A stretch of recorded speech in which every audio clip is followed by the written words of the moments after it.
గూగుల్‌లో కొత్త అప్డేట్ అయితే తీసుకురావడం జరిగింది. అదేంటంటే మనకు జీమెయిల్ యూజర్ నేమ్స్ ఉంటాయి గదా! అంటే ఫర్ ఎగ్జాంపుల్ anil@gmail.com, anil123@gmail.com ఈ విధంగా ఉంటాయి గదా! అయితే వాటిని మనం ఎడిట్ చేసుకోవచ్చు. సో, అలాంటి ఒక అప్డేట్ అయితే గూగుల్ తీసుకురావడం జరిగింది. ఇప్పుడు అందరికి లేదు, కొందరికి వచ్చింది. తర్వాత కొన్ని రోజుల తర్వాత అందరికి వస్తాయని చెప్పి అయితే గూగుల్ అయితే చెప్పింది.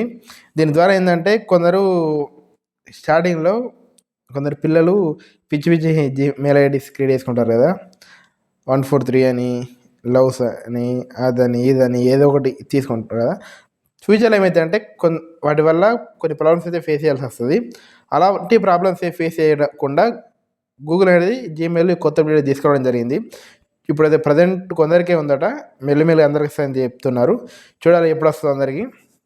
దీని ద్వారా చాలామందికి చాలా బెనిఫిట్ అయితే ఉంటుంది. అంతేకాకుండా ఇంకొక ఫీచర్ ఏంటంటే ఇందులో మనం జీమెయిల్ చేంజ్ చేసుకున్నప్పుడు కొందరి దగ్గర పాత జీమెయిల్ ఉంటుంది కదా, వాళ్ళు దానికి మెయిల్ చేసినా కూడా మనకి ఇప్పుడు ప్రజెంట్ చేంజ్ చేసుకున్న తర్వాత కొత్తగా ఏదైతే ఉంటుందో జీమెయిల్ ఉంటుందో దానికి సింక్ అయిపోయి ఉంటాడు పాతది కూడా.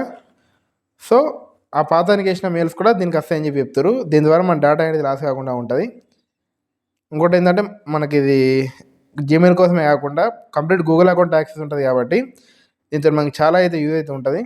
మన గూగుల్ ఫొటోస్ కానీ అది కానీ వేరే ఏదైనా సరే మన డేటా అయితే మిస్యూజ్ అయితే, అంటే డేటా మనకు అసలు కంపల్సరీ కూడా లాస్ కాకుండా పాత మెయిల్స్ అంతే ఉంటే కొత్త మెయిల్స్ వస్తాయి.